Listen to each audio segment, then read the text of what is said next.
Alors que France 2 diffuse le dernier épisode de la saison 34 de Fort Boyard ce samedi 2 septembre 2023, le producteur du jeu a dévoilé le nom des épreuves les plus difficiles pour les personnalités.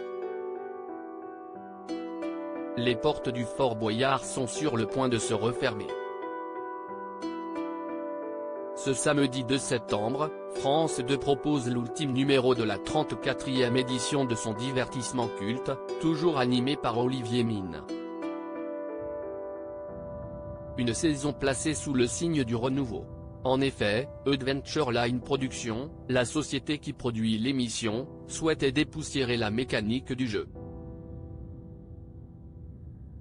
Pour cela, elle a mis en place de nouveaux atouts afin de modifier les règles et ainsi corser l'aventure des personnalités venues dérober le trésor du père Fouras.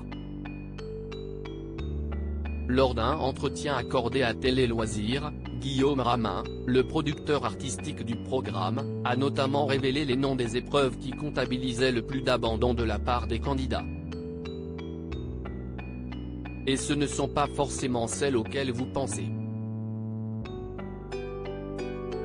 Fort Boyard, quelles épreuves sont les plus difficiles?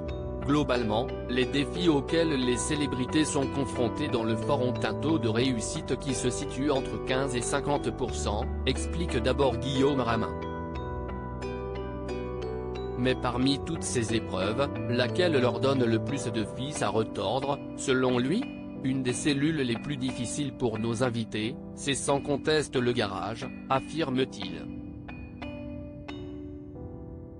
Mais ce n'est pas la seule à en croire le producteur, les épreuves avec des énigmes sont souvent assez redoutables comme par exemple la cabine abandonnée avec des cafards qui tombent sur la tête alors qu'il faut se concentrer pour trouver la réponse. Son taux de réussite est assez faible, analyse Guillaume Ramin. Fort Boyard, quelle épreuve n'a jamais été remportée en une saison? Il faut se méfier des apparences, assure le producteur. Ce ne sont pas les cellules qui paraissent les plus simples qui ont le taux de réussite le plus élevé. Le Temple de la Destinée, anciennement le Temple Maudit, est objectivement une cellule très compliquée. Cependant, son taux de réussite est assez important, poursuit-il. La raison? La majorité du temps, ce sont des champions olympiques qui sont choisis pour y participer, affirme Guillaume Ramin. Il est même déjà arrivé qu'une cellule ne soit pas remportée de la saison, si est arrivé l'année dernière.